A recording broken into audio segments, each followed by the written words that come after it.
కశ్యపుడు దయ వలన అసితుడు పుట్టాడు. ఈ అసిత మహర్షి హ్మ్, తీర్థయాత్రలకు వెళ్తూ తండ్రితో చెప్పి కశ్యపుడితో, తండ్రి నాకు తీర్థయాత్రలు చేయాలనుంది, తీర్థయాత్రలకు వెళ్తున్నానని చెప్తాడు. తీర్థయాత్రలకు వెళ్తూ గంగా యమున సరస్వతి సంగమం ప్రయాగరాజ్ దగ్గరికి వెళ్తాడు. అక్కడ ఆ గంగా నదిలో అప్పుడు అక్కడ ఉండగా ఒక దంపతులు వస్తారు. అక్కడ స్నానం చేస్తారు. అందుట్లోకి వాళ్ళ పిల్లవాడొస్తాడు. వాళ్ళని చూసి ముచ్చటపడి, అయ్యో! నాకు సంసారం లేదు, నాకు బిడ్డ లేడు అని అనుకుంటాడు. అప్పుడు అయ్యో! నేను ఇలా అయిపోతున్నానేంటి? నేను తీర్థయాత్రలకు కదా వెళ్దాం అనుకుంటున్నాను.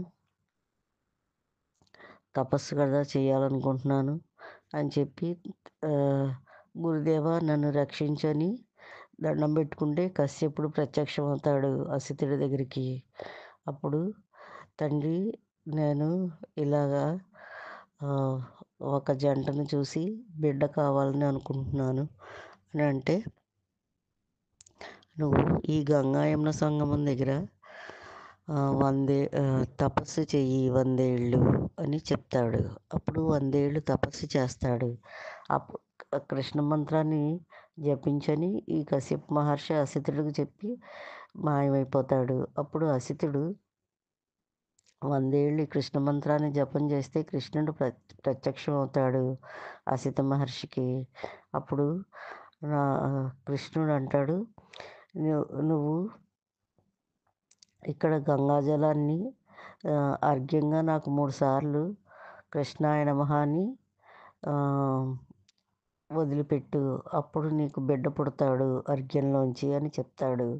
అలాగే చేస్తాడు అసితుడు. అర్ఘ్యాన్ని 3 సార్లు కృష్ణుడికి సమర్పిస్తాడు. ఆ అర్ఘ్యంలోంచి చేతిలోంచి ఒక బిడ్డ పుడతాడు. ఆ బిడ్డ పుడుతూనే 8 ఏళ్ల పిల్లవాడిగా మారిపోతాడు. మెడలో రుద్రాక్షలతో, చెవికి రుద్రాక్షలతో పుడతాడు. సుగంధంతో పుడతాడు. ఎలా పుట్టాడంటే జలశక్తితో, మంత్రశక్తితో, తపశ్శక్తితో పుట్టాడు. అందుకే ఆ పిల్లవాడికి శాండిల్యుడని పెట్టారు. ఆయనే శాండిల్య మహర్షి.